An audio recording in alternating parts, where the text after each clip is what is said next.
Halo guys, kembali lagi di channel saya Muhammad Lutfan. Ingat, jangan lupa like, comment, share, dan subscribe channel saya. Dan saya juga mau mengingetin, jangan lupa tonton video lainnya hanya di channel saya. Oke, pada kesempatan kali ini saya akan mencoba sedikit membahas tentang nikmat dan ujian yang diberikan oleh Allah Subhanahu wa Ta'ala.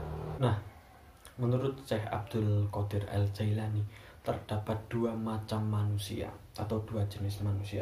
Yang pertama, manusia yang diberi nikmat. Yang kedua, manusia yang diuji dengan suatu ujian yang telah ditentukan oleh Allah Subhanahu wa Ta'ala. Nah, kebanyakan manusia atau orang-orang yang diberi nikmat oleh Allah Subhanahu wa Ta'ala itu mereka lalai akan nikmat yang diberikan oleh Allah Subhanahu wa Ta'ala dan cenderung melupakan siapa yang memberi nikmat. Nah, biasanya mereka terperdaya dengan kenikmatan-kenikmatan tersebut sehingga lupa dengan segalanya, mementingkan dunia. Ini ya yang menjadi bahaya dari kita kalau tidak bisa mengontrol atau mengelola nikmat dengan baik. Nah, dengan begitu maka biasanya tiba-tiba datanglah takdir Allah yang lain. Nah, setelah nikmat itu kan jenis manusia yang pertama. Nah, selanjutnya yang kedua yaitu setelah kita menerima nikmat, kita tidak bersyukur, kita menggunakan dengan tidak baik, maka tiba-tiba datanglah takdir Allah Ta'ala kepada mereka yang bermacam-macam. Nah, apa aja contoh ujian yang diberikan oleh Allah Subhanahu wa Ta'ala? Nah, di sini disebutkan bermacam-macam ujian seperti penyakit, penderitaan, bencana yang terjadi pada diri mereka sendiri, keluarga, dan anak-anak mereka. Nah, biasanya meski nggak semua tapi kebanyakan seseorang yang mempunyai jabatan tinggi, menjadi orang kaya, hartanya banyak sekali dan seakan-akan bisa mengelabui hukum, maka dia akan merasa sangat nikmat sekali. Keren, dia akan merasa keren, nikmat sekali. Yang lain hanyalah sampah. Bisa juga begitu, biasanya gitu. Nah, seakan-akan dia itu merasa tidak ada ujian sama sekali. Padahal nih saya kasih tahu ya, seluruh hal itu terjadi karena kebodohan. Ingat ya, kebodohan manusia itu sendiri jika mereka menganggap seperti itu. Nah, di sini disebutkan dalam Quran surat Al-Buruj ayat 16 yang bunyinya seperti ini. A'udzubillahi minasyaitonirrajim. Bismillahirrahmanirrahim. Fa'alu lima yurid. Artinya, Tuhan yang Maha Kuasa berbuat apa saja yang Dia kehendaki. Nah, gitu. Nah, Allah Ta'ala itu maha segalanya, maha membolak-balikkan hati, maha membuat senang, maha membuat sedih, maha kaya, maha meninggikan derajat, maha merendahkan derajat dengan cepat sekali. Pokoknya Allah adalah maha segalanya di dunia ini. Makanya orang kaya jangan sombong, orang miskin juga jangan sombong.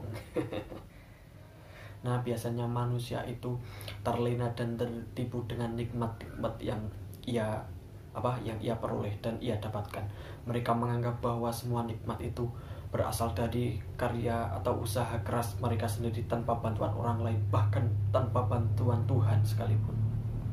Padahal apa yang terjadi di dunia ini sudah digariskan oleh Allah Subhanahu wa Ta'ala sebagai pencipta kita. Nah, kalau ada manusia yang merasa saya kaya, saya karena usaha sendiri tanpa bantuan orang lain dan tanpa bantuan Tuhan, itu dia bodoh sekali. Manusia itu lupa sesungguhnya dunia ini adalah tempatnya ujian, kesusahan, beban tanggung jawab, dan tempat kotoran.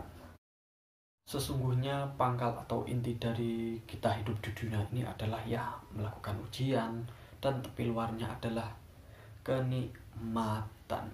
Nah, jika secara logika ya, tepi dan dalam pastikan banyak dalamnya ya, pastikan ya banyak ujian baru kita nikmat. Nah, gitu, seperti itu kira-kira.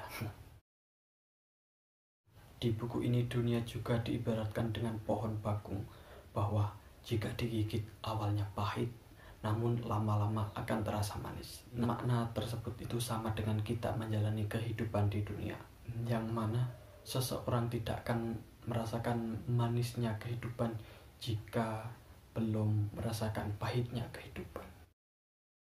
Nah, untuk merasakan rasa manis tersebut tentunya kita dan semua orang harus bersabar dong untuk meraih kemanisan tersebut, bersabar dengan rasa pahit yang akan kita alami.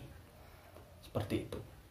Seharusnya kita sebagai hamba Allah Subhanahu wa taala tidak boleh terlena dengan nikmat yang diberikan oleh Allah Subhanahu wa taala dengan melupakan takdir yang tetap akan kita terima dari Allah Subhanahu wa taala. Jika kita tertipu dengan nikmat itu, maka siap-siap nikmat tersebut akan dilepaskan oleh Allah. Nah, gimana rasanya? Rasulullah SAW pun bersabda, an-nikmatu wasiyah faqayyiduha bisyukri, yang artinya nikmat itu seperti binatang buas, maka ikatlah nikmat itu dengan bersyukur. Mensyukuri nikmat dari Allah itu ya bermacam-macam ya. Contohnya kita tetap bertakwa kepada Allah meskipun kita sudah sukses. Terus jangan lupa sedekah, infak, dan menolong orang-orang yang tertimpa bencana, dan membantu setiap orang yang membutuhkan ketika mereka sedang menderita. Nah, jadi gitu, mensyukuri nikmat ya. Nah, jika kita akan terus diberi nikmat oleh Allah, maka kita harus pandai-pandai bersyukur dengan apa yang kita miliki.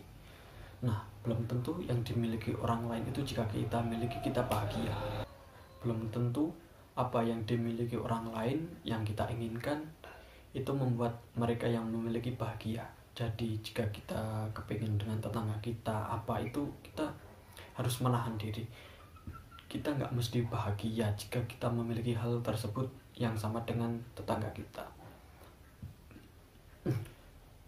Bahkan kita harus berpikir bahwa kebahagiaan kita itu mungkin juga diinginkan oleh orang lain. Kebahagiaan itu nggak harus mewah. Kebahagiaan itu ya seperti kumpul keluarga, bisa tersenyum lebar setiap saat. Nah, itu adalah termasuk bahagia.